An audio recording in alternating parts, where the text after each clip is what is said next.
Evelyn had always done her best to provide for her daughter, Olivia. As a single mom, she struggled with the daily challenges of raising a child alone, but Olivia made it all worthwhile. When her daughter gets into a dance camp, both Evelyn and Olivia are over the moon. But things change when the little girl comes home. If there was one thing that Evelyn took seriously in her life, it was her role as a mother. All she wanted to do was provide the best for her daughter, Olivia. As a single mother, she grappled with the daily challenges that came with raising a child alone, but her sweet girl made it all worthwhile. Whenever she had a bad day, there was just one line that made everything better: "Mommy, I love you." Now, at 10 years old, Olivia's innate talent for dancing was blossoming and had even secured her a scholarship to a prestigious dance academy summer camp. "Darling," she told Olivia over ice cream one day, "dance camp is going to be incredible, but it means that we won't see each other for 3 months. Are you okay with that?" Her daughter smiled and nodded. "I'll be dancing, Mom," she said. The separation was difficult, but Evelyn consoled herself with the thought that her child was pursuing her passion. "I'll be fine, Mom," Evelyn told her mother, Maggie, over the phone. "And I know that Olivia is safe at camp." So when I signed her up, I was told the camp counselor in charge of Leave's age group would send weekly updates. "Well, you're braver than I am," Maggie chuckled. "I wouldn't have sent you away at 10 years old." "I know," Evelyn laughed in return, "but I've got to give my child wings. 3 months passed, and finally it was time for Olivia to return home. Evelyn spent the day baking cookies for her daughter's arrival, eagerly waiting for the bus to appear at the end of the driveway. "I can't wait," she muttered, as she decided to make a batch of cupcakes. 2. But the reunion wasn't as joyful as Evelyn had anticipated. From Olivia, something felt malicious, something felt very different. Her usually smiley and bubbly little girl was suddenly withdrawn and distant.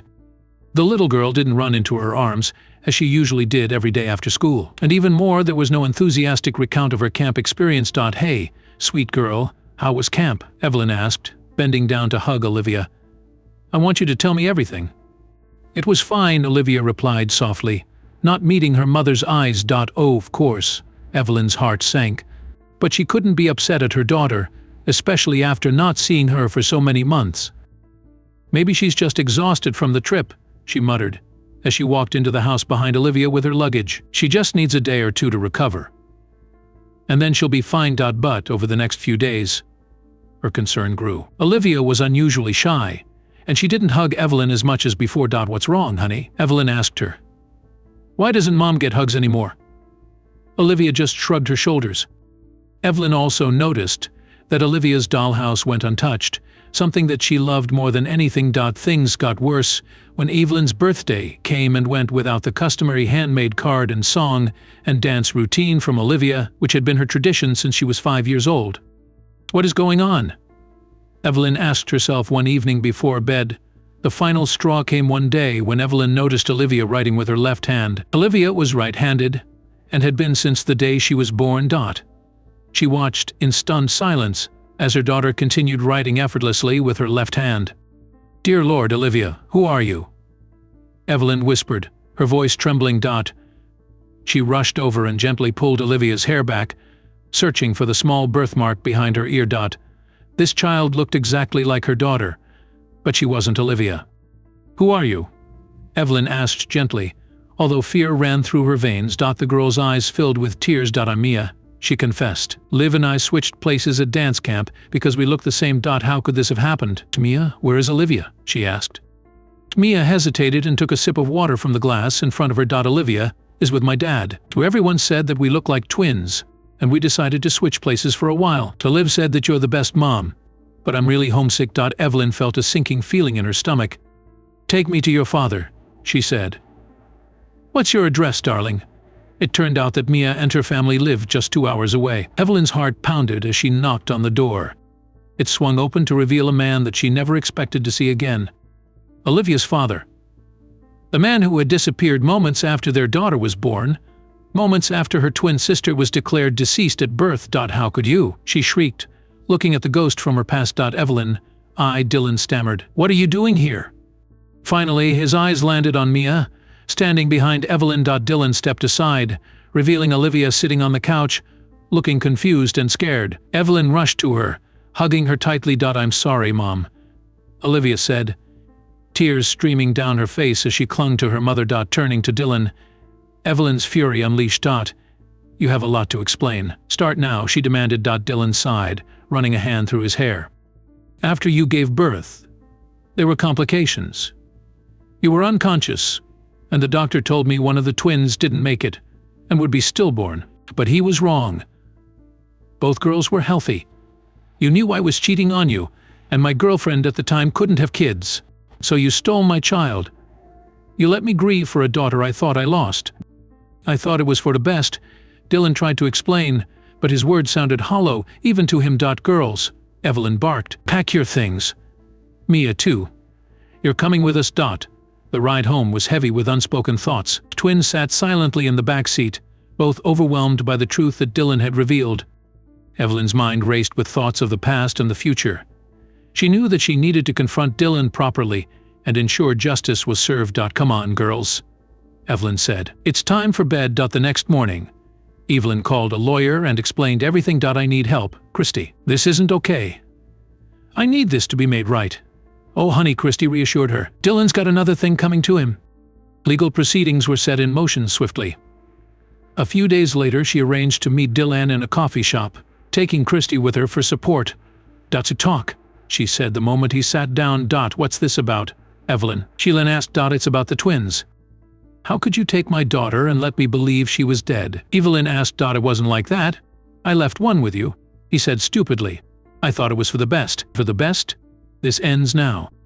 Then Christy stepped in, handing Dylan legal documents. "Mr. Spencer, you're being served with a lawsuit for child abduction, fraud, and emotional distress. You will be facing charges, and we will ensure that justice is served." A few months later, he was found guilty and sentenced to prison. He didn't even try and defend himself after his girlfriend had left him due to financial issues.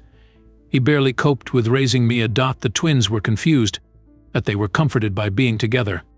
"I'm going to get you two some help, okay?" Evelyn told them over dinner. "You can speak to a therapist about how you both feel, and that's going to make a difference in how you feel." "I promise." The girls smiled at their mother, holding each other's hands. Evelyn couldn't fathom how Mia felt. To be torn away from her father, to assume that her mother was a random woman, and to eventually discover that she had a sister who looked identical to her. And all of that at only 10 years old.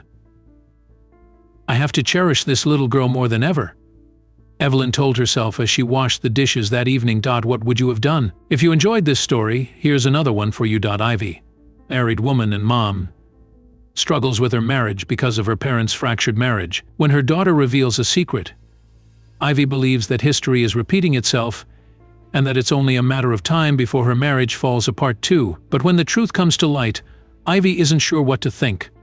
"I was a child of divorce. My father had an affair when I was in 8th grade, and it ruined my mother. In the shadow of the affair, she had become a timid woman, one that lost all her flair for life. Does it matter, Ivy?" she'd reply whenever I tried to talk about it. What difference would it make? For the following years after that, all I knew was the pain of living in a house with a broken marriage. "I don't think I'm going to get married, Mom," I confessed one day when my mother and I were baking together. "Why on earth not?" she asked, stirring away. "Look at you and Dad. I'll never be certain if my husband is cheating on me or not." "For heaven's sake, Ivy. Not every man will be like your father," she chuckled. "There will be better things for you, love. And anyway, now you know what not to do." "Which is?" I asked, uncertain about what she was talking about. "Don't let your guard down, not even for a moment. But you need to believe in a good marriage, too." Despite her words, I was still unsure about getting into any relationships. Did I really want to be involved with someone, only to later become something stale in their lives? The thought was horrible. But then, I met Jordan in a grocery store. And although my walls were up, there was something about him that tore them down. At first, I didn't know if my loneliness had taken a turn, causing me to want companionship with another person, rather than daydream about the possibilities.